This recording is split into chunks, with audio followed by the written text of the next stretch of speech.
તો અત્યારે હાલ એક મહત્વપૂર્ણ સમાચાર સામે આવી રહ્યા છે, તેની પર નજર કરીએ તો અરવલ્લીના બાયડના વધુ 55 યાત્રિકોનો સફળ રીતે બચાવ કરી લેવામાં આવ્યો છે।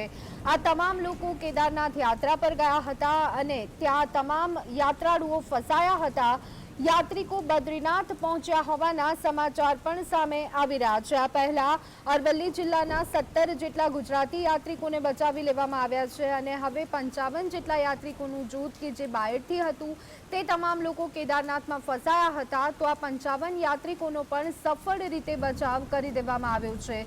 કઈ રીતે રેસ્ક્યુ ઓપરેશન હાથ ધરવામાં આવ્યું હતું, કેટલું કઠિન હતું આ રેસ્ક્યુ ઓપરેશન, અત્યારે હાલ આપ દ્રશ્યોમાં જોઈ રહ્યા છો।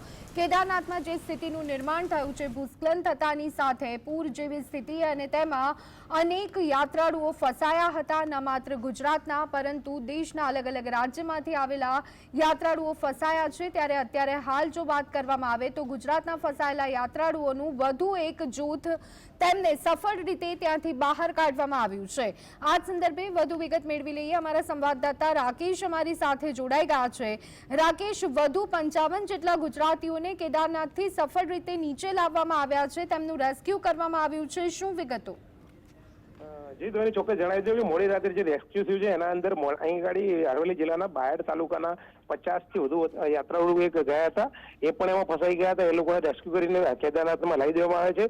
નાની મોટી ઈજાઓ પણ થઈ છે, પરંતુ એ બધા જ અત્યારે સહી સલામત છે। જી બિલકુલ રાકેશ, શું હજી પણ વધુ ગુજરાતીઓ ત્યાં ફસાયેલા છે? આ અંગેના કોઈ સમાચાર અત્યારે હાલ આપને મળી રહ્યા છે કે કેમ? ત્યાં જે લોકો જે છે એમનો સંપર્ક થયો છે, એવું કેવું થાય છે કે જે ફસાયેલા હતા એના એ બધા આવી ગયા છે, લગભગ કોઈ છે નહીં। જી બિલકુલ, ગુજરાત સરકાર તરફથી કયા પ્રકારની કામગીરી ખાસ કરવામાં આવી? એ પછી અરવલ્લીથી ગયેલા લોકો હોય કે બાયડથી ગયેલા લોકો હોય, ખાસ કરી અને ગુજરાત સરકાર દ્વારા કયા પ્રકારની કામગીરી કરવામાં આવી હતી?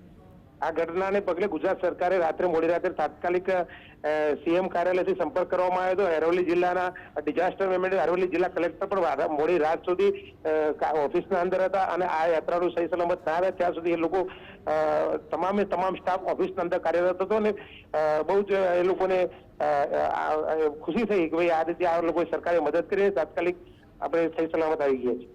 જી રાકેશ, આજે તમામ લોકો છે કે જેમનું રેસ્ક્યુ કરવામાં આવ્યું છે, તેમના પરિવારજનો સાથે પણ આપે વાતચીત કરી હશે, તેમનું શું કહેવું છે? એ લોકો પહેલા તો એ લોકો બહુ ચિંતામાં હતા, પરંતુ જે લોકો રેસ્ક્યુ કરીને આવી ગયા છે ને એ લોકો હાલ નેટવર્ક પણ ત્યાં આગળ ચાલુ થઈ ગયું છે ને એ લોકો વાતચીત થઈ છે, એટલે બધા લોકોને ચિંતા દૂર થઈ ગઈ છે અને ખુશી છે ને એ લોકોનું કેવું છે કે હવે જલ્દી ઘરે પરત આવી જાઓ।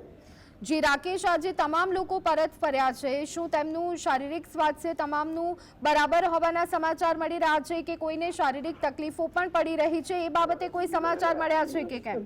શારીરિક તો કોઈને તકલીફ છે નહીં, પરંતુ જ્યાં રેસ્ક્યુ કર્યું એ વખતે નાની મોટી ક્યાં કોઈને સામાન્ય ઈજાઓ થયેલી છે, પણ એવું કોઈ ટેન્શન જેવું કોઈ છે નહીં। જી આભાર રાકેશ, અમારી સાથે જોડાવા બદલ અને સમગ્ર માહિતી આપવા બદલ।